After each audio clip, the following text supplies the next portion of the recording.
नाज़रीन अवी ॾिसी रहिया आहियो MHB HD न्यूज़ चैनल ऐं मां मोहम्मद नवाज़। तव्हांखे हिकु अहम ख़बर खां आगाह कंदा हलूं त मेहड़ में सिंध मलाह फोरम जे डिवीज़नल सदर निसार अहमद मलाह जी आमद। सिंध मलाह फोरम जे तालका मेहड़ जे अॻुवाणनि पारां शानदार इस्तक़बाल कयो वियो। वधीक तफ़सीलात लाइ असां सां लाइन ते मौजूदु आहे ब्यूरो चीफ दादू इरफान अली ब्राह्मणी। जी इरफान अली, छा रिपोर्ट आहिनि?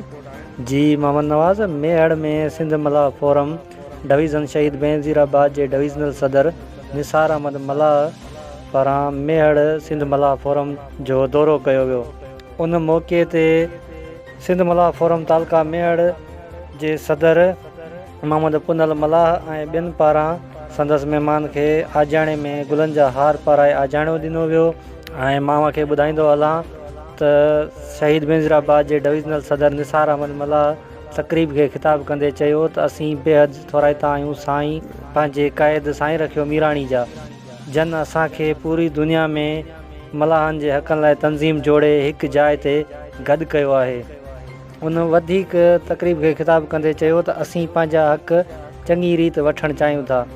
ऐं मां खे ॿुधाईंदो हलां त उन मौक़े ते सिंध मलाह फोरम तालका मेहड़ जे सदर मोहम्मद पुनल मलाह, अरबाब मलाह, गुलाम शबीर मलाह, न्याज़ मलाह ऐं ॿियनि पिणु तक़रीब खे ख़िताब कयो।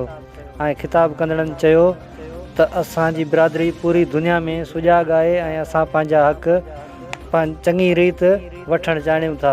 ऐं असां पूरी मलाह बिरादरी खे अपील था कयूं त महिरबानी करे हिकु जाइ ते गॾु थी ॿधी जो सबूत ॾियो। जी वॾी महिरबानी इरफान अली अव्हां जी तफ़सील खां आगाह करण जे लाइ।